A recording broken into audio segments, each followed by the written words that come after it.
നമസ്കാരം. CNW24/7 എന്ന YouTube ചാനലിന്റെ പുതിയൊരു ക്ലാസ്സിലേക്ക് നിങ്ങൾ എല്ലാവരെയും സ്വാഗതം ചെയ്യുന്നു. നമ്മൾ മാനേജ്മെന്റ് സബ്ജക്റ്റിന്റെ 3rd ചാപ്റ്റർ കംപ്ലീറ്റ് ചെയ്തു.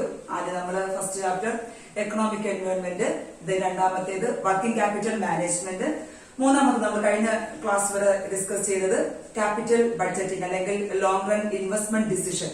അപ്പൊ അതിന്റെ മെത്തേഡ്സ് എല്ലാം നമ്മൾ കംപ്ലീറ്റ് ആക്കി. നിങ്ങൾ ടെസ്റ്റ് പേപ്പർ കണ്ടക്ട് ചെയ്ത് അല്ലെങ്കിൽ നിങ്ങൾ ടെസ്റ്റ് പേപ്പർ എഴുതുമെന്ന് വിചാരിക്കുന്നു. ഇന്ന് മുതൽ നമ്മൾ പുതിയൊരു ചാപ്റ്ററോട് പോകുന്നു, പ്രൊഡക്ഷൻ ആൻഡ് ഓപ്പറേഷൻസ് മാനേജ്മെന്റ്. ഇപ്പൊ പ്രൊഡക്ഷൻ ആൻഡ് ഓപ്പറേഷൻസ് മാനേജ്മെന്റ് എന്ന 4ാമത്തെ ചാപ്റ്ററാണ് നമ്മൾ ഇനിയുള്ള ദിവസങ്ങളിൽ ഡിസ്കസ് ചെയ്യാൻ പോകുന്നത്. 4th chapter production and operations management.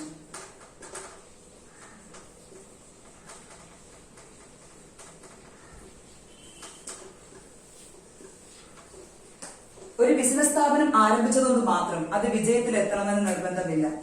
ഒരു ബിസിനസ് സ്ഥാപനം ഷുവറായിട്ട് വിജയിക്കണമെങ്കിൽ അവിടെ കസ്റ്റമേഴ്സിന്റെ ഡിമാൻഡ്സ് സാറ്റിസ്ഫൈ ചെയ്യുക. ഒരു കസ്റ്റമേഴ്സിന് അവർക്ക് ആവശ്യമുള്ളത് നമ്മൾ ആദ്യമേ അറിയണം. കസ്റ്റമേഴ്സിന് എന്താണ് ആവശ്യമുള്ളത്, അവർക്ക് ആവശ്യമുള്ള ഉൽപ്പന്നങ്ങളാവട്ടെ സേവനങ്ങളാവട്ടെ അവ നമ്മൾ കൃത്യസമയത്ത് റൈറ്റ് ടൈമിന് റൈറ്റ് ക്വാണ്ടിറ്റി റൈറ്റ് ക്വാളിറ്റി അപ്പം നമ്മൾ കൊടുത്താൽ മാത്രമേ ശരിയായ സാധനം ശരിയായ ഗുണനിലവാരത്തോടു കൂടി ശരിയായ സമയത്ത് അവർക്ക് ഡെലിവറി ചെയ്താൽ മാത്രമേ നമുക്ക് കസ്റ്റമേഴ്സിന്റെ ഡിമാൻഡ് സാറ്റിസ്ഫൈ ചെയ്യാനായിട്ട് സാധിക്കുള്ളൂ. അപ്പൊ കസ്റ്റമേഴ്സിന്റെ ഡിമാൻഡ് സാറ്റിസ്ഫൈ ചെയ്യുമ്പോൾ മാത്രമേ ഒരു ബിസിനസ് സ്ഥാപനത്തിന് അവരുടെ ഓർഗനൈസേഷണൽ ഒബ്ജക്റ്റീവ്സ് ആയ ഏർണിംഗ് മാക്സിമം പ്രോഫിറ്റ്, ദെൻ ദീർഘകാലം നിലനിൽപ്പ് അല്ലെങ്കിൽ സർവൈവ്, ഗ്രോത്ത് ഇവയൊക്കെ നമുക്ക് നേടാനായിട്ട് സാധിക്കുള്ളൂ. അപ്പൊ ഇവിടെ ഏറ്റവും കൂടുതൽ പ്രാധാന്യം കൊടുക്കുന്നത് കസ്റ്റമർ സാറ്റിസ്ഫാക്ഷൻ. കസ്റ്റമേഴ്സിനെ എപ്പോഴാണ് നമുക്ക് സാറ്റിസ്ഫൈ ചെയ്യാൻ സാധിക്കുക? ആ ഇടപാടുകളുടെ ആവശ്യങ്ങളെ തൃപ്തിപ്പെടുത്തുമ്പോൾ. എപ്പോൾ നമ്മൾ തൃപ്തിപ്പെടുത്തുന്നു? അവരുടെ ആഗ്രഹപ്രകാരം ഉൽപ്പന്നങ്ങൾ ഉൽപ്പാദിപ്പിക്കുന്നു. റൈറ്റ് ക്വാളിറ്റി ആയിരിക്കണം, ശരിയായ ഗുണനിലവാരം ഉണ്ടായിരിക്കണം. ശരിയായ ഗുണനിലവാരം മാത്രം മതിയോ? ശരിയായ സമയത്ത് അവർ നമ്മൾ കസ്റ്റമേഴ്സിന് എത്തിച്ചു കൊടുക്കുക. ഡെലിവറി പ്രോംപ്റ്റ് ഡെലിവറി ആയിരിക്കണം. And also after sales service, നമ്മൾ വിൽപ്പനാനന്തര സേവനങ്ങൾ വിൽപ്പന നടത്തിയതിനു ശേഷവും കസ്റ്റമേഴ്സിന് നമ്മുടെ ബിസിനസിനെ കൊണ്ട് ആവശ്യമുണ്ടെങ്കിൽ അത് നമ്മൾ നിർവഹിച്ചാൽ മാത്രമേ നമുക്ക് നമ്മുടെ കസ്റ്റമേഴ്സിനെ നിലനിർത്താനായിട്ട് സാധിക്കുള്ളൂ, പുതിയ കസ്റ്റമേഴ്സിനെ ബിസിനസ്സിലേക്ക് അട്രാക്ട് ചെയ്യാനായിട്ട് സാധിക്കുള്ളൂ. അപ്പൊ ഇത് രണ്ടും ഉണ്ടെങ്കിൽ പുതിയ കസ്റ്റമേഴ്സിനെ അട്രാക്ട് ചെയ്യണം, അതോടൊപ്പം നമ്മുടെ നിലവിലുള്ള എക്സിസ്റ്റിംഗ് കസ്റ്റമേഴ്സിനെ മെയിൻറ്റെയിൻ ചെയ്താൽ മാത്രമേ ബിസിനസ് സ്ഥാപനത്തിന്റെ ദീർഘകാല ലക്ഷ്യങ്ങളായ earning maximum profit, survival, growth എന്നിവ നമുക്ക് നേടാനായിട്ട് സാധിക്കുള്ളൂ. അപ്പൊ അവ നമുക്ക് കസ്റ്റമേഴ്സിനെ എങ്ങനെ നമുക്ക് തൃപ്തിപ്പെടുത്താനായിട്ട് സാധിക്കും? കസ്റ്റമേഴ്സിന്റെ ഡിമാൻഡ് നമുക്ക് എങ്ങനെ സാറ്റിസ്ഫൈ ചെയ്യാൻ സാധിക്കും? അതിനെ നമ്മളെ സഹായിക്കുന്ന 2 മാനേജ്മെന്റ് ആണ് പ്രൊഡക്ഷൻ ആൻഡ് ഓപ്പറേഷൻസ് മാനേജ്മെന്റ്. ഉൽപ്പന്നങ്ങളും സേവനങ്ങളും ശരിയായ സമയത്ത് ഉൽപ്പാദിപ്പിച്ച് കസ്റ്റമേഴ്സിനെ ഏൽപ്പിക്കുന്നതാണ് പ്രൊഡക്ഷൻ ആൻഡ് ഓപ്പറേഷൻസ് മാനേജ്മെന്റ്. എന്താണ് പ്രൊഡക്ഷൻ? നമുക്കറിയാം, നമ്മൾ കഴിഞ്ഞ വർഷം മുതലേ പഠിക്കുന്നുണ്ട്. പ്രൊഡക്ഷൻ എന്ന് പറഞ്ഞാൽ എന്താണ്? ഉൽപാദനം അല്ലെങ്കിൽ മാനുഫാക്ചറിംഗ് എന്ന് പറഞ്ഞാൽ conversion of raw materials into finished goods. എന്താ പറയുന്നത്? നമ്മുടെ ബിസിനസ് സ്ഥാപനത്തിന്റെ അസംസ്കൃത വസ്തുക്കളെ എന്താക്കി കൺവേർട്ട് ചെയ്യുന്നു? ഉൽപ്പന്നങ്ങളാക്കി കൺവേർട്ട് ചെയ്യുന്ന പ്രൊസീജിയർ പറഞ്ഞതാണ് production. That is conversion of input into output. എന്തായി മാറ്റുന്നു? Conversion of input. ആദ്യം നമ്മുടെ ബിസിനസ് സ്ഥാപനത്തിലെ ഇൻപുട്സ് നമ്മൾ എന്ത് ചെയ്യുന്നു? പലതരം പ്രോസസ്സിലൂടെ അവിടെ നമുക്ക് കുറെ പ്രോസസ് നടക്കുന്നുണ്ട്. ഈ പ്രോസസ്സിലാണ് നമുക്ക് വാല്യൂ അഡീഷൻ ഉണ്ടാകുന്നത്. പ്രോസസ് അല്ല കഴിയുമ്പോഴേക്കും ആ ഇൻപുട്ട് എന്തായി മാറുന്നു? ഔട്ട്പുട്ട് ആയി മാറുന്നു. ഓക്കെ, ഈ പ്രൊസീജിയറിന് പറഞ്ഞ പേരാണ് പ്രൊഡക്ഷൻ എന്ന് പറയുന്നത്. ഇവിടെ പലതരം പ്രൊസീജിയേഴ്സ് നമുക്ക് മെഷീനറി, ഇൻവെന്ററി, സ്റ്റാഫിംഗ് എല്ലാം നമ്മൾ ഇവിടെ നോക്കിയിരിക്കണം. അപ്പൊ ഇവിടെ നമുക്ക് എന്ത് കൂടെ സംഭവിക്കുന്നുണ്ട്? വാല്യൂ അഡീഷൻ സംഭവിക്കുന്നുണ്ട്. That is creation of value വരുന്നു. എവിടെയാണ്? പ്രൊഡക്ഷൻ ആണ് ക്രിയേഷൻ ഓഫ് വാല്യൂ ചെയ്യുന്നത്. അൺവാണ്ടഡ് ആക്ടിവിറ്റീസ് എല്ലാം നമ്മൾ അവിടെ ഒഴിവാക്കുന്നു. ആവശ്യമുള്ള ഇൻവെന്ററി മാത്രം പ്രയോജനപ്പെടുത്തുന്നു. ആവശ്യമുള്ള എംപ്ലോയീസിനെ മാത്രമേ നമ്മൾ ഉപയോഗപ്പെടുത്തുന്നുള്ളൂ. അപ്പൊ നമുക്ക് അവിടെ കോസ്റ്റ് ഓഫ് പ്രൊഡക്ഷൻ കുറയ്ക്കാനായിട്ട് സാധിക്കും. നമ്മുടെ പ്രൊസീജിയർ ശരിയായിട്ട് നടത്താൻ മാത്രമേ നമുക്ക് എന്ത് കുറയ്ക്കാൻ സാധിക്കുകയുള്ളൂ? കോസ്റ്റ് ഓഫ് പ്രൊഡക്ഷൻ കുറയ്ക്കാൻ സാധിക്കുകയുള്ളൂ. നമുക്ക് റൈറ്റ് ക്വാളിറ്റിയുള്ള ഉൽപ്പന്നങ്ങൾ വിൽപ്പനക്കാർക്ക് ഏൽപ്പിക്കാനായി സാധിക്കുള്ളൂ. അപ്പൊ പ്രൊഡക്ഷൻ അവിടെ ഏറ്റവും പ്രധാനപ്പെട്ട ഒരു കാര്യമാണ്. അവിടെയാണ് നമ്മൾ എന്ത് ചെയ്യുന്നത്? ഇൻപുട്സിന് പലതരം പ്രൊസീജിയേഴ്സ് കഴിഞ്ഞ് ഔട്ട്പുട്ടായി മാറുന്നു. ഔട്ട്പുട്ട് ശരിയായി നമ്മുടെ പ്രൊസീജിയേഴ്സ് നല്ല രീതിയിൽ നടന്നാൽ, പ്രോസസ് കൃത്യമായി നടന്നാൽ, അവിടെ നമുക്ക് കൃത്യമായി വാല്യൂ അഡീഷൻ ചെയ്താൽ മാത്രമേ കോസ്റ്റ് ഓഫ് പ്രൊഡക്ഷൻ കുറയ്ക്കാൻ സാധിക്കുള്ളൂ. നമുക്ക് കൂടുതൽ എന്ത് നേടാൻ സാധിക്കൂ? ഏർണിംഗ്സ് ഓഫ് പ്രോഫിറ്റ് നമുക്ക് നേടാനായിട്ട് സാധിക്കുള്ളൂ. അപ്പൊ അടുത്ത് നമ്മൾ പറഞ്ഞത് operation. Next one, operation is related with related with service sector. എന്താണ്? സേവന മേഖലയുമായി ബന്ധപ്പെട്ട ഏരിയയാണ് ഓപ്പറേഷൻസ്. സേവന മേഖല നമുക്കറിയാം, hospitality, banking, then insurance, warehousing, tourism, ഇതെല്ലാം തന്നെ ഏതിലാണ് വരുന്നതാണ്? ഓപ്പറേഷൻസ് എന്ന മേഖലയിൽ വരുന്നത്. അവിടെ ശരിയായ രീതിയിൽ കൃത്യസമയത്ത് നമുക്ക് സേവനങ്ങൾ നൽകിയാൽ മാത്രമേ, അവിടെ നമ്മൾ കസ്റ്റമേഴ്സിന് സാറ്റിസ്ഫൈ ചെയ്താൽ മാത്രമേ നമ്മുടെ ബിസിനസ് സ്ഥാപനത്തിന് ദീർഘകാലം നിലനിൽക്കാനായിട്ട് സാധിക്കുകയുള്ളൂ. ഇപ്പൊ നമ്മൾ പറഞ്ഞു രണ്ട് പ്രധാനപ്പെട്ടത്, production is concerned with manufacturing sector. ഉൽപാദന മേഖലയുമായി ബന്ധപ്പെട്ട എല്ലാ കാര്യങ്ങളും അടങ്ങുന്നതാണ് പ്രൊഡക്ഷൻ ഫംഗ്ഷൻ. ആൻഡ് ഓപ്പറേഷൻ ആണെങ്കിലോ, operation is related with service sector. അപ്പൊ എന്താണ് പ്രൊഡക്ഷൻ മാനേജ്മെന്റ്, എന്താണ് ഓപ്പറേഷൻസ് മാനേജ്മെന്റ്? നമ്മൾ എന്താണ് പ്രൊഡക്ഷൻ എന്ന് പറഞ്ഞു? Production is conversion of raw materials into finished goods, അതല്ല എങ്കിൽ conversion of inputs into outputs, and giving rendering service. അപ്പൊ ഇത് രണ്ടും കൂടി ചേരുമ്പോഴാണ് നമുക്ക് കസ്റ്റമേഴ്സിനെ മാക്സിമം സാറ്റിസ്ഫൈ ചെയ്യാനായിട്ട് സാധിക്കുക. അപ്പൊ രണ്ട് ഏരിയ പറഞ്ഞു. ഇനി നമ്മൾ നോക്കുന്നത് എന്താണ് പ്രൊഡക്ഷൻ മാനേജ്മെന്റ്, എന്താണ് ഓപ്പറേഷൻ മാനേജ്മെന്റ്. എന്താണ് production management?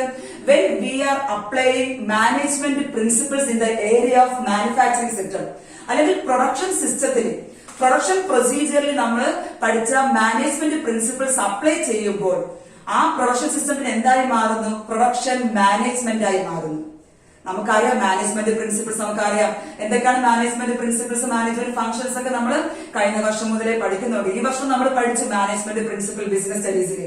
Division of labour പഠിച്ചു, then unit of command, scalar chain, then authority and responsibility. അങ്ങനെ അത്തരം മാനേജ്മെന്റ് പ്രിൻസിപ്പിൾസും മാനേജ്മെന്റ് ഫംഗ്ഷൻസ് ആയ planning, organising, staffing, directing, controlling, ഇവയെല്ലാം നമ്മൾ പ്രൊഡക്ഷൻ ഫംഗ്ഷനിൽ ഉപയോഗിക്കുകയാണെങ്കിൽ, പ്രൊഡക്ഷൻ സിസ്റ്റത്തിൽ നമ്മൾ ഈ മാനേജ്മെന്റ് പ്രിൻസിപ്പിൾസ് അപ്ലൈ ചെയ്യുകയാണെങ്കിൽ നമുക്ക് എന്ത് നേടുന്നാകും? പ്രൊഡക്ഷൻ മാനേജ്മെന്റ് അവിടെ ആക്കാൻ സാധിക്കും. ഓക്കെ, എന്താണ് production management? Production management, when we are applying management principles in the area of production sector അല്ലെങ്കിൽ manufacturing sector. That is, production management is concerned with the planning, organizing, directing and controlling of production procedure അല്ലെങ്കിൽ production function. മനസ്സിലായിരിക്കുന്നു? Production എന്ന് വെച്ചാൽ എന്തായിരുന്നു? Conversion of raw materials into finished goods.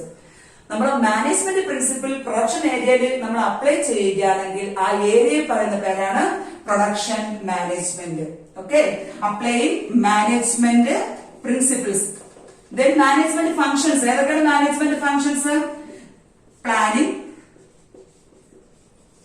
Organising, directing and controlling. ഇവയെല്ലാം നമ്മൾ production എന്ന ഏരിയയിൽ apply ചെയ്യുമ്പോഴേക്കും അതെന്തായി മാറുന്നു? Production management. നമുക്ക് അടുത്ത് പഠിക്കാനുള്ളത് സർവീസ് സെക്ടർ അല്ലെങ്കിൽ ഓപ്പറേഷൻ. എന്താണ് സർവീസ് സെക്ടർ അല്ലെങ്കിൽ ഓപ്പറേഷൻ? നമ്മൾ പറഞ്ഞു കഴിഞ്ഞു, rendering service to the customers. അപ്പൊ അവിടെ നമ്മൾ എന്ത് ചെയ്യുന്നു? അതാണ് ഓപ്പറേഷൻ മാനേജ്മെന്റ് നമ്മൾ പഠിക്കാൻ വന്നത്. അവിടെ നമ്മൾ ഓപ്പറേഷൻ ഏരിയയിൽ അല്ലെങ്കിൽ സർവീസ് സെക്ടറിലും മാനേജ്മെന്റ് പ്രിൻസിപ്പിൾസ് നമ്മൾ അപ്ലൈ ചെയ്യുകയാണെങ്കിൽ then that will become operations management. എവിടെയാണ് നമ്മുടെ ഓപ്പറേഷൻ എന്ന് പറഞ്ഞാൽ അല്ലെങ്കിൽ ഓപ്പറേഷൻ മാനേജ്മെന്റ് എന്ന് പറഞ്ഞാൽ when we are applying management principles in rendering service അല്ലെങ്കിൽ സർവീസ് സെക്ടറിൽ നമ്മൾ മാനേജ്മെന്റ് പ്രിൻസിപ്പിൾസ് അപ്ലൈ ചെയ്യുകയാണെങ്കിൽ അതിനെ പറഞ്ഞ പേരാണ് operations management. Operations management, that is, operations management is concerned with the planning, organizing, directing and controlling of service sector. Okay, so production endana, operation endana, then production management endana, then operations management. ഇതാണ് നമുക്ക് പ്രധാനമായിട്ടും introduction പാർട്ടിൽ പഠിക്കേണ്ടത്. Production ഒരു പ്രാവശ്യം കൂടെ പറയാം, conversion of input into outputs. നമ്മുടെ റോ മെറ്റീരിയൽസിനെ ഫിനിഷ്ഡ് ഗുഡ്സ് ആയി മാറ്റുന്നു ആഫ്റ്റർ സർട്ടൻ പ്രൊസീജിയേഴ്സ് അല്ലെങ്കിൽ കുറെ പ്രക്രിയകൾക്ക് ശേഷം. പ്രക്രിയ ഓർമ്മിക്കുക, അവിടെ നമ്മൾ ചിന്തിക്കണം എന്തുമാത്രം റോ മെറ്റീരിയൽസ് വേണ്ടി വരും, എന്തുമാത്രം എംപ്ലോയീസിന് നമുക്ക് വേണ്ടി വരും, വർക്കിംഗ് ക്യാപിറ്റൽ എന്തുമാത്രം ആവശ്യമായി വരും. അതെല്ലാം കൃത്യമായി നിർവഹിച്ച് അൺവാണ്ടഡ് ആക്ടിവിറ്റീസ് അവോയ്ഡ് ചെയ്താൽ മാത്രമേ നമുക്ക് അവിടെ വാല്യൂ അഡീഷൻ ഉണ്ടാക്കാൻ സാധിക്കുകയുള്ളൂ, വാല്യൂ ക്രിയേറ്റ് ചെയ്യാനായിട്ട് സാധിക്കുകയുള്ളൂ. ദെൻ നമ്മൾ പറഞ്ഞത് എന്താണ് production management. Management principles production ഏരിയയിൽ നമ്മൾ പ്രയോജനപ്പെടുത്തുകയാണെങ്കിൽ ആ ഏരിയ പിന്നെ എന്തായി മാറുന്നു? പ്രൊഡക്ഷൻ മാനേജ്മെന്റ് എന്നായി മാറുന്നു. അതേപോലെ നമ്മുടെ ഓപ്പറേഷൻ സെക്ടർ അല്ലെങ്കിൽ സർവീസ് സെക്ടറിൽ നമ്മുടെ മാനേജ്മെന്റ് പ്രിൻസിപ്പിൾസ് മാനേജ്മെന്റ് ഫംഗ്ഷൻസ് നമ്മൾ അപ്ലൈ ചെയ്യുമ്പോഴേക്കും അതെന്തായി മാറുന്നു? ഓപ്പറേഷൻ മാനേജ്മെന്റ് ആയി മാറുന്നു. നെക്സ്റ്റ് നമ്മൾ പോകുന്നത് പ്രൊഡക്ഷൻ മാനേജ്മെന്റ് കവർ ചെയ്യുന്ന areas, scope of production management. എന്തൊക്കെ ഏരിയാസ് ആണ് പ്രൊഡക്ഷൻ മാനേജ്മെന്റിൽ ഇൻക്ലൂഡഡ് ആയി വരുന്നത്? Okay, next one production management scope അല്ലെങ്കിൽ areas included in the production management. ഏതൊക്കെ ഏരിയാസ് കവർ ചെയ്യുമ്പോഴാണ് പ്രൊഡക്ഷൻ മാനേജ്മെന്റ് ആയി മാറുന്നത്?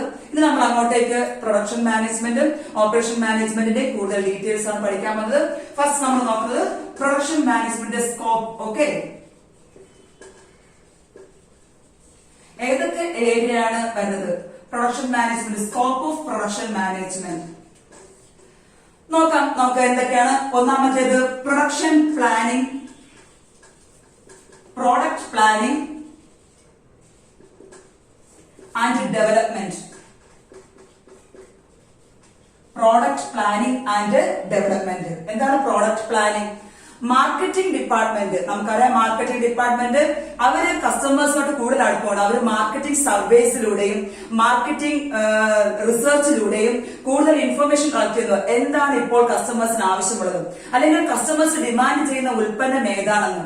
അപ്പൊ അവരുടെ ഇൻഫർമേഷൻ അനുസരിച്ച് മാർക്കറ്റിംഗ് ഡിപ്പാർട്ട്മെന്റിന്റെ ഇൻഫർമേഷൻ അനുസരിച്ചുകൊണ്ട്, ഓക്കെ, മാർക്കറ്റിംഗ് ഡിപ്പാർട്ട്മെന്റ് നൽകുന്ന വിവരം അനുസരിച്ചുകൊണ്ട് നമ്മൾ സ്പെസിഫിക് പ്രോഡക്റ്റ് ഉൽപ്പാദിപ്പിക്കുന്നു ടു സാറ്റിസ്ഫൈ കസ്റ്റമറിന്റെ ഡിമാൻഡ് സാറ്റിസ്ഫൈ ചെയ്യാൻ വേണ്ടി നമ്മൾ എന്ത് ചെയ്യുന്നു? ഒരു സ്പെസിഫിക് പ്രോഡക്റ്റ് നമ്മൾ ഡെവലപ്പ് ചെയ്യുന്നു, ഒരു ഡിസൈൻ ചെയ്യുന്നു. അത് എങ്ങനെയായിരിക്കണം, അതിന്റെ സൈസ് എങ്ങനെയായിരിക്കണം, അതിന്റെ കളർ എങ്ങനെയായിരിക്കണം, അതിന്റെ മണം എങ്ങനെയായിരിക്കണം, അതിന്റെ രൂപം എങ്ങനെയായിരിക്കണം എന്നതെല്ലാം നമ്മൾ ഡിസൈൻ ചെയ്യുന്നു. ദാറ്റ് ഈസ് പ്രോഡക്റ്റ് പ്ലാൻ ചെയ്യുന്നു, നമ്മൾ ഡിസൈൻ ചെയ്യുന്നു, അതിനനുസരിച്ച് എന്ത് ചെയ്യുന്നു? ഡെവലപ്പ് ചെയ്യുന്നു. അപ്പൊ ഇതെല്ലാം ചെയ്യുന്നത് എന്തിനു വേണ്ടി? For satisfying customers. നമുക്ക് ഏറ്റവും പ്രധാനം നമ്മുടെ ബിസിനസ് സ്ഥാപനത്തിന്റെ നിലനിൽപ്പിന് എപ്പോഴും ഓർമ്മിക്കേണ്ട ഒരു കാര്യമാണ് we should satisfy our customers. Okay, അപ്പൊ നമ്മുടെ ഒന്നാമത്തെ ഏരിയ പ്രൊഡക്ഷൻ മാനേജ്മെന്റിൽ വരുന്ന ഒന്നാമത്തെ area product planning and development according the information from the marketing department. Marketing ഡിപ്പാർട്ട്മെന്റിന് ഇൻഫർമേഷൻ എങ്ങനെ കിട്ടുന്നു? They are conducting marketing research, marketing surveys. അങ്ങനെയുള്ള കസ്റ്റമേഴ്സിന്റെ ഇൻഫർമേഷൻ അവർക്ക് കിട്ടുന്നു. കസ്റ്റമേഴ്സിന് എന്താണ് ആവശ്യം എന്ന് അവർക്ക് മനസ്സിലാക്കാനായി സാധിക്കുന്നു. രണ്ടാമത്തേത് പ്രോഡക്റ്റ് അഡ്മിനിസ്ട്രേഷൻ.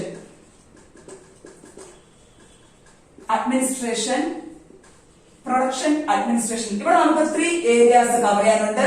3 ഏരിയ നമുക്ക് കവർ ചെയ്യണം. ഏതൊക്കെയാണ് 3 ഏരിയാസ് നമുക്ക് നോക്കാം. ഒന്നാമത്തേത് production engineering,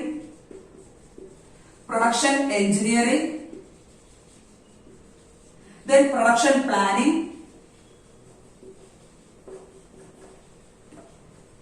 then last one production controlling.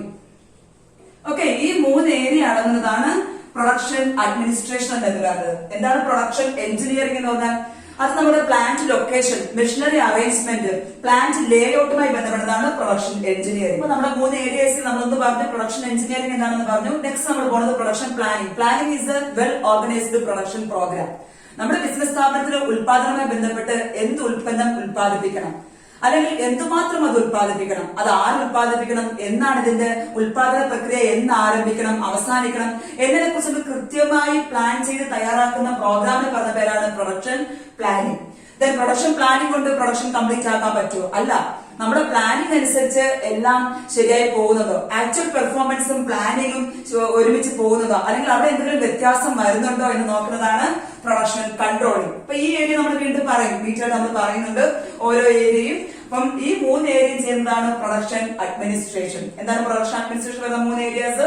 Production engineering, production planning and production controlling. Then മൂന്നാമത്തേത് എക്സിക്യൂഷൻ ഓഫ്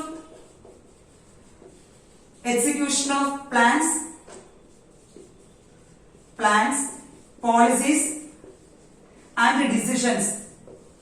എന്താ ചെയ്യുന്നത്? നമ്മുടെ ഉൽപാദനവുമായി ബന്ധപ്പെട്ടുള്ള പ്ലാൻസ്, പദ്ധതികള്, പോളിസീസ്, നയങ്ങള്, തീരുമാനങ്ങൾ, ഡിസിഷൻസ് ഇവയെല്ലാം നടപ്പിലാക്കുക. അതും എവിടെ വരുന്ന ഏരിയയാണ്? പ്രൊഡക്ഷൻ മാനേജ്മെന്റിന്റെ ഏരിയയാണ്. എന്തൊക്കെയാണ്? പ്രൊഡക്ഷനുമായി ബന്ധപ്പെട്ടുള്ള പ്ലാൻസ്, പോളിസീസ്, ഡിസിഷൻസ് ഇവയെല്ലാം നമ്മൾ എന്ത് ചെയ്യണം? നടപ്പിലാക്കാൻ ശ്രമിക്കുക. Okay, decisions.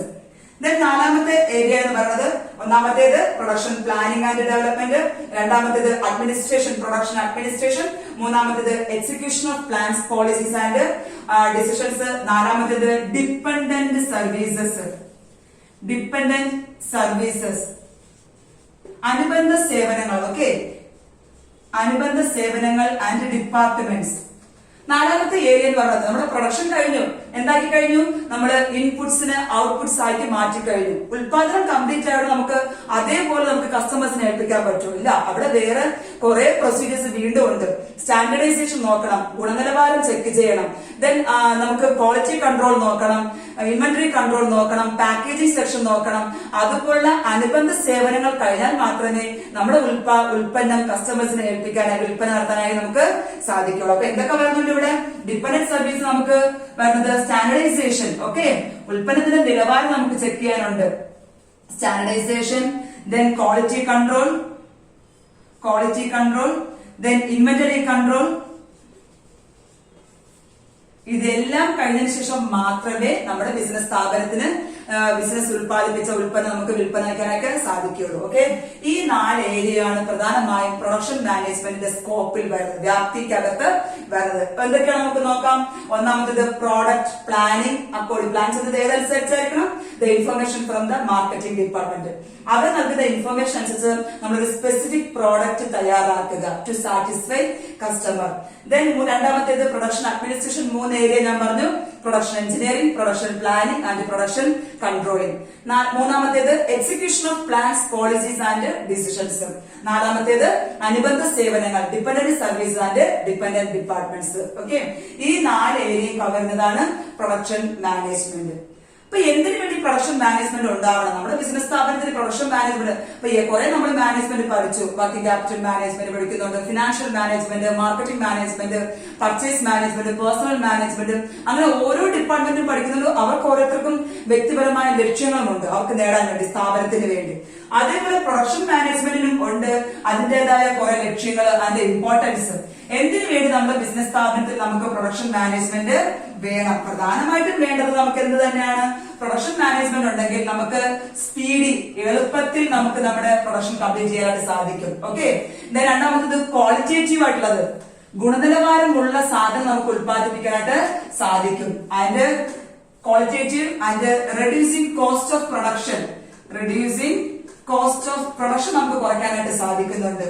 Then prompt delivery നമുക്ക് നടത്താനായിട്ട് സാധിക്കും. കൃത്യസമയത്ത് കസ്റ്റമേഴ്സിന് ഉൽപ്പന്നങ്ങൾ ഏൽപ്പിക്കാനായിട്ട് സാധിക്കും. ഓക്കെ, നമ്മുടെ കോസ്റ്റ് ഓഫ് പ്രൊഡക്ഷൻ നമുക്ക് അവിടെ കുറയുമ്പോഴേ നമുക്ക് അവിടെ എന്ത് കിട്ടും?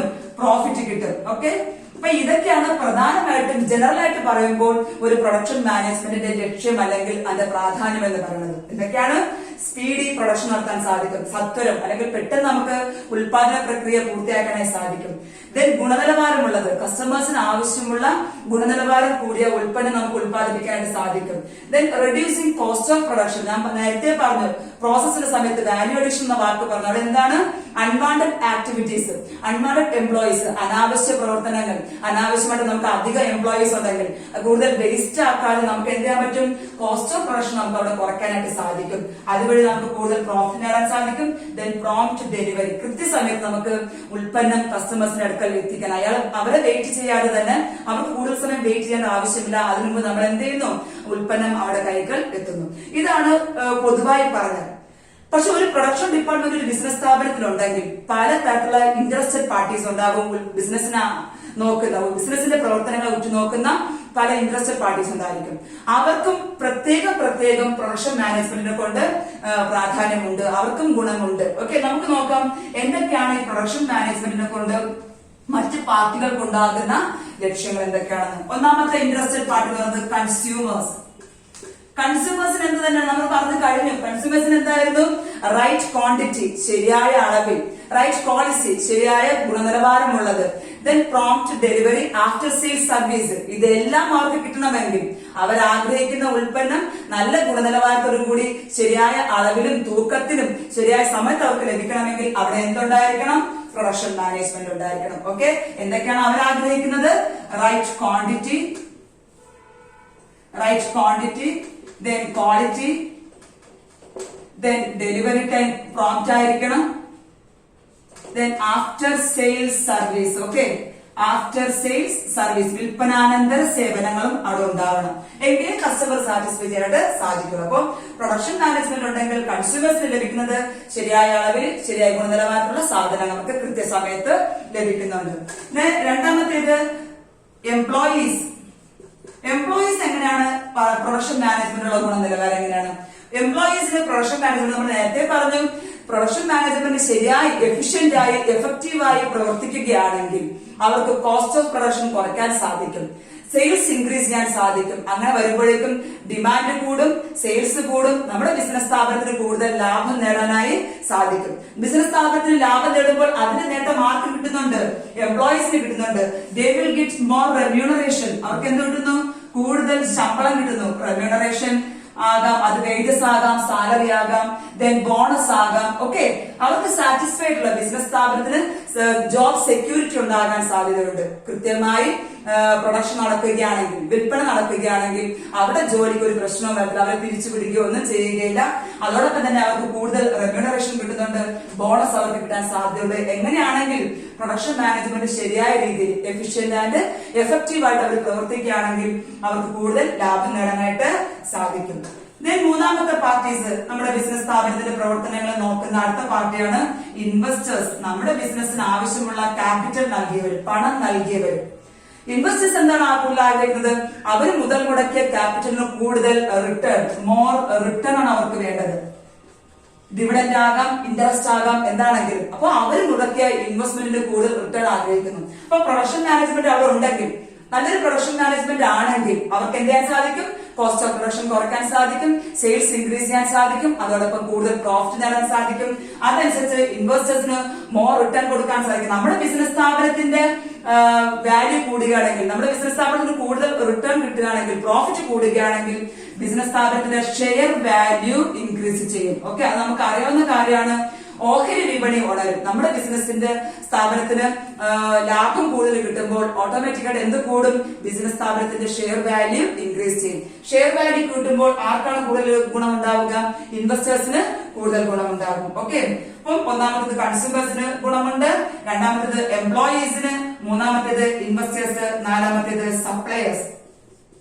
ആരാണ് സപ്ലയേഴ്സ്? നമ്മുടെ ബിസിനസ് സ്ഥാപനത്തിന് പ്രൊഡക്ഷനുമായി ബന്ധപ്പെട്ട് സപ്ലയേഴ്സിന്റെ പ്രാധാന്യം കൂടുതലാണ്. കാരണം പ്രൊഡക്ഷൻ ഏറ്റവും കൂടുതൽ ആവശ്യമുള്ളത് റോ മെറ്റീരിയൽസ്, അസംസ്കൃത വസ്തുക്കൾ. അപ്പൊ ആ അസംസ്കൃത വസ്തുക്കൾ വിതരണം ചെയ്യുന്ന സപ്ലയേഴ്സിൽ നമ്മൾ നല്ലൊരു കോപ്പറേഷൻ ഉണ്ടാക്കണം, മ്യൂച്വൽ ട്രസ്റ്റ് അവിടെ ഉണ്ടാവണം.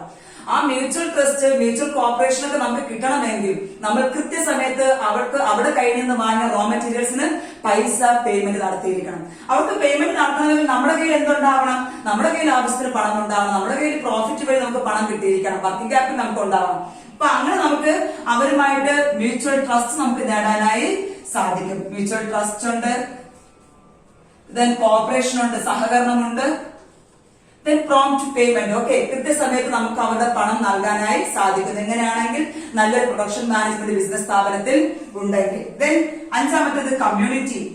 നമ്മുടെ സൊസൈറ്റിക്കും ഗുണമുണ്ട്. നല്ലൊരു പ്രൊഡക്ഷൻ മാനേജ്മെന്റ് ഉണ്ടെങ്കിൽ നമ്മുടെ സൊസൈറ്റിക്ക് എങ്ങനെയാണ്, കമ്മ്യൂണിറ്റിക്ക് എങ്ങനെയാണ് ഈ ഉൽപാദന മാനേജ്മെന്റിനെ കൊണ്ടുള്ള ഗുണം ഉണ്ടാകുന്നത്? നമ്മുടെ കമ്മ്യൂണിറ്റിക്ക് എന്ത് കിട്ടുന്നു? മോർ എംപ്ലോയ്മെന്റ് ഓപ്പർച്യൂണിറ്റീസ്, കൂടുതൽ തൊഴിലവസരങ്ങൾ കൊടുക്കാനായിട്ട് സാധിക്കുന്നു, കൂടുതൽ പേർക്ക് തൊഴിൽ നൽകാനായിട്ട് സാധിക്കുന്നുണ്ട്, മോർ എംപ്ലോയ്മെന്റ് ഓപ്പർച്യൂണിറ്റീസ് നൽകുന്നുണ്ട്. Then giving eco friendly goods. എന്താണ്? പരിസ്ഥിതിക്ക് ഇണങ്ങിയ ഗുഡ്സ് നമുക്ക് നൽകാനായി സാധിക്കുന്നത്. സൊസൈറ്റിക്ക് ഇക്കോ ഫ്രണ്ട്ലി ഗുഡ്സ് നൽകാൻ സാധിക്കുന്നുണ്ട്, കൂടുതൽ തൊഴിലവസരങ്ങൾ നൽകാൻ സാധിക്കുന്നു. അപ്പം സൊസൈറ്റിക്ക് സ്റ്റഡി ആയിട്ടുള്ള, സമൂഹത്തിന് സ്റ്റഡി ആയിട്ടുള്ള എക്കണോമിക് ആൻഡ് സോഷ്യൽ സ്റ്റെബിലിറ്റി നമുക്ക് നേടാനായിട്ട് സാധിക്കും. സാമൂഹിക സാമ്പത്തിക സ്ഥിരത നമുക്ക് ഭദ്രമാക്കാനായിട്ട് സാധിക്കും because of production management. Then last one ആറാമത്തേത് നേഷൻ, അല്ലെങ്കിൽ നമ്മുടെ രാജ്യത്തിന് എങ്ങനെയാണ് പ്രൊഡക്ഷൻ മാനേജ്മെന്റിൽ ഗുണം കിട്ടുക? നമുക്കറിയാം, നമ്മൾ ഫസ്റ്റ് ചാപ്റ്ററിൽ പഠിച്ചിട്ടുണ്ട്. എന്താണ് GDP, GNP ഒക്കെ പഠിച്ചപ്പോൾ നമ്മൾ പറഞ്ഞു പ്രൊഡക്ഷൻ മേഖലയിൽ അല്ലെങ്കിൽ സർവീസ് സെക്ടറിലുള്ള ഉൽപാദനത്തിന്റെ അളവും അല്ലെങ്കിൽ സർവീസ് സെക്ടറിലുള്ള സർവീസിന്റെ മണി വാല്യൂ നമ്മൾ എവിടെ ഉൾപ്പെടുന്നുണ്ട്? നമ്മുടെ ഗ്രോസ് ഡൊമസ്റ്റിക് പ്രൊഡക്റ്റിൽ ഉൾപ്പെടുന്നുണ്ട്. ദാറ്റ് ഈസ് ദേശീയ വരുമാനത്തിൽ നമ്മുടെ രാജ്യത്തിന്റെ വളർച്ച കണക്കാക്കുന്ന രീതിയാണ് GDP. ആ GDPക്ക് അകത്ത് എന്ത് വരുന്നുണ്ട്? നമ്മുടെ ബിസിനസ് സ്ഥാപനത്തിന്റെ പ്രൊഡക്ഷൻ എത്രയാണ് അല്ലെങ്കിൽ ഓപ്പറേഷൻ എത്രയാണെന്ന് കൃത്യമായി നമ്മൾ എവിടെ ഇൻക്ലൂഡ് ചെയ്യുന്നുണ്ട്? നമ്മുടെ GDPക്ക് അകത്ത് ഉൾപ്പെടുന്നുണ്ട്. അപ്പം രാജ്യത്തിന്റെ എക്കണോമിക് ഗ്രോത്ത്, സാമ്പത്തിക വളർച്ചയെ സ്വാധീനിക്കുന്ന ഘടകം കൂടിയാണ് പ്രൊഡക്ഷൻ മാനേജ്മെന്റ്. സോ അതുകൊണ്ട് നമുക്ക് നേഷനെ സഹായിക്കാനായിട്ട് സാധിക്കുന്നു. ഇത് ഇത്രയുമാണ് പ്രധാനമായിട്ടും importance of management, importance of production management. ഇതൊക്കെയാണ് പൊതുവായിട്ട് ഞാൻ പറഞ്ഞു. ജനറൽ ആയിട്ട് ഒരു പ്രൊഡക്ഷൻ മാനേജ്മെന്റ് പ്രധാനമായും ലക്ഷ്യം വയ്ക്കുന്നത് ഏത് തന്നെയാണ്? Speedy, qualitative, right time delivery and വേറെ എന്താ പറഞ്ഞത്? Prompt delivery and right after sales service. ഇതൊക്കെയാണ് നമ്മൾ പ്രധാനമായിട്ട് പറഞ്ഞത്. പിന്നെ ഓരോരുത്തർക്കും ബിസിനസ് സ്ഥാപനത്തിനെ ആശ്രയിക്കുന്ന അല്ലെങ്കിൽ ബിസിനസ് സ്ഥാപനത്തിലെ പ്രവർത്തനങ്ങൾ നോക്കുന്ന ഓരോ ഇൻട്രസ്റ്റഡ് പാർട്ടീസ് ഉണ്ട്. അവർക്ക് വേണ്ടി നമ്മൾ എന്തൊക്കെ ചെയ്യുന്നു? കൺസ്യൂമേഴ്സ് പറഞ്ഞു കഴിഞ്ഞു. എംപ്ലോയീസിന് എന്ത് കിട്ടുന്നു? ഇൻവെസ്റ്റേഴ്സിന് എന്ത് കിട്ടുന്നു? സപ്ലൈസ്മെന്റ് എങ്ങനെയായിരിക്കണം? Then community, nation. ഇത് ഇത്രയുമാണ് പ്രധാനമായും ഇമ്പോർട്ടൻസ് ഓഫ് പ്രൊഡക്ഷൻ മാനേജ്മെന്റ് എന്ന ചാപ്റ്ററിനകത്ത് വരുന്നത്. ഓക്കെ, നമുക്ക് ഇനിയുണ്ട് അടുത്ത് നമ്മൾ നോക്കാൻ പോകുന്നത് നമ്മുടെ ചാപ്റ്ററിന്റെ പേര് തന്നെ production management and operation management. ഇവ തമ്മിൽ ചെറിയൊരു വ്യത്യാസമുണ്ട്. എന്തൊക്കെയാണ് നമുക്ക് നോക്കാം. What are the difference between production and operations? Difference between production and operation നമുക്ക് നോക്കാം. എന്തൊക്കെയാണ് ഇവ തമ്മിലുള്ള വ്യത്യാസം? എപ്പോഴും പരീക്ഷയ്ക്ക് ചോദിക്കുന്ന ഒരു ക്വസ്റ്റ്യൻ ആണ് difference between production versus operation. Okay, നമ്മൾ ആദ്യമേ പറഞ്ഞ പ്രൊഡക്ഷൻ എന്ന് പറഞ്ഞാൽ it is concerned with conversion of input and output. എന്താക്കി മാറ്റുന്നു? ഇൻപുട്ടിനെ ഔട്ട്പുട്ട് ആക്കി മാറ്റുന്ന പ്രൊസീജിയർ ആണ് പ്രൊഡക്ഷൻ. എന്താണ്? Input into output. Input into output എന്താണ് പ്രൊഡക്ഷൻ എന്ന് പറഞ്ഞാൽ? കൺവേർഷൻ ഓഫ് അല്ലെങ്കിൽ procedure related with conversion of inputs into outputs. Operation ആണെങ്കിലോ റെൻഡറിംഗ് സർവീസസ്. അവരെന്തിലോട്ട് കോൺസെൻട്രേറ്റ് ചെയ്യുന്നത്? ആവശ്യമുള്ള സേവനങ്ങൾ നൽകുക എന്നതാണ് റെൻഡറിംഗ് സർവീസസ്. ഓക്കെ, പ്രൊഡക്ഷൻ എന്ന് പറഞ്ഞാൽ ഇൻപുട്സിനെ ഔട്ട്പുട്ടാക്കി മാറ്റുന്നു. സർവീസസ് എന്ന് പറഞ്ഞാൽ റെൻഡറിംഗ്, സേവനങ്ങൾ നൽകുക. ഓപ്പറേഷൻ എന്ന് പറഞ്ഞാൽ ഒന്നാമത്തെ പോയിന്റ്. ദെൻ രണ്ടാമത്തെ പോയിന്റ് പറയുന്നത് ഇവിടെ പ്രൊഡക്ഷനിൽ പറയുന്നത് it is related with manufacturing of tangible goods. എന്താ ടാൻജിബിൾ ഗുഡ്സ്? നമുക്ക് കാണാൻ സാധിക്കുന്നത്, നമുക്ക് സ്പർശിക്കാൻ സാധിക്കുന്നത്. ഓക്കെ, ആ ടാൻജിബിൾ ഗുഡ്സ് ഉണ്ടാക്കുന്ന അല്ലെങ്കിൽ ഉത്പാദിപ്പിക്കുന്നതാണ് പ്രൊഡക്ഷൻ മേഖല. ദെൻ നമ്മുടെ ഓപ്പറേഷൻ മേഖല അല്ലെങ്കിൽ സർവീസ് സെക്ടറിൽ എന്താ ഉണ്ടാക്കുന്നത്? Rendering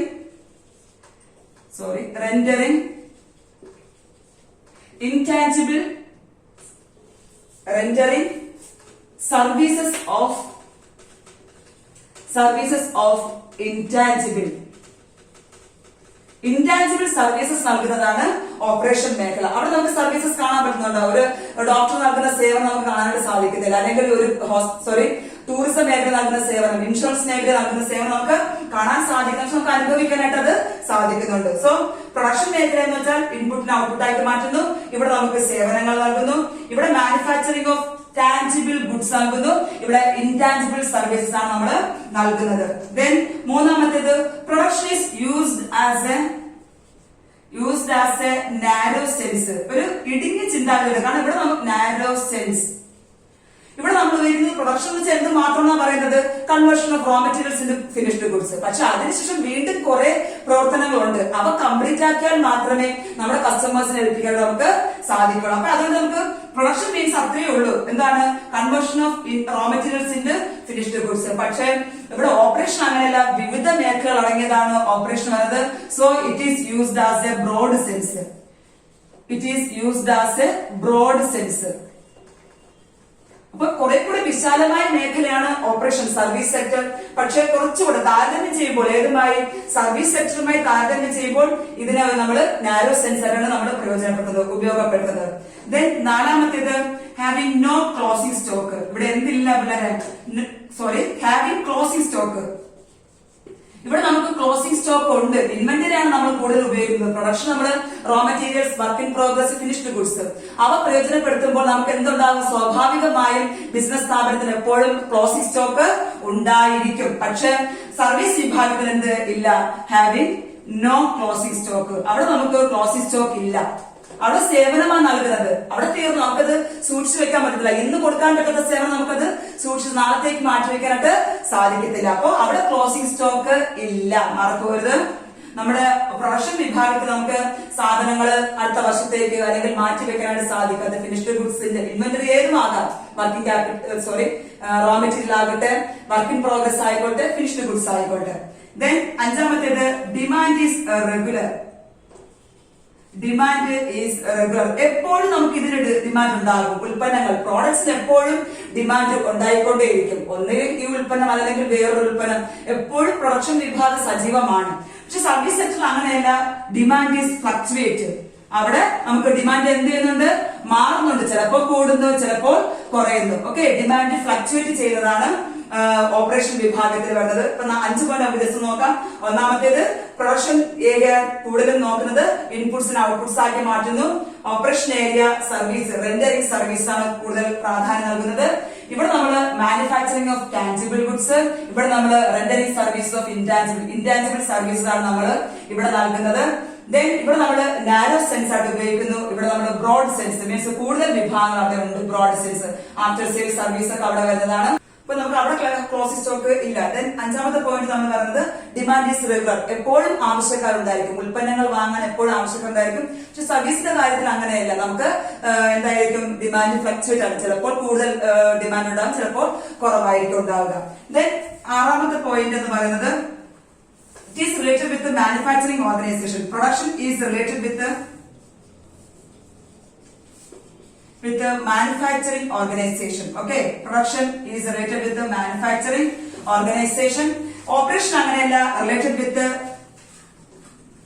with the non-manufacturing organization. ഇവിടെ പക്ഷെ manufacturing and non-manufacturing organization ആണെങ്കിൽ പറയാം നമുക്ക് കേട്ടോ. Related with the non-manufacturing organizations. ഇവിടെ കൂടുതലും ഉൽപാദന ബിസിനസ് സ്ഥാപനം നോക്കുന്നത്. ഇവിടെ നോൺ മാനുഫാക്ചറിംഗ് ബിസിനസ്സുമായിട്ട് ബന്ധപ്പെട്ടതാണ് ഓപ്പറേഷൻ.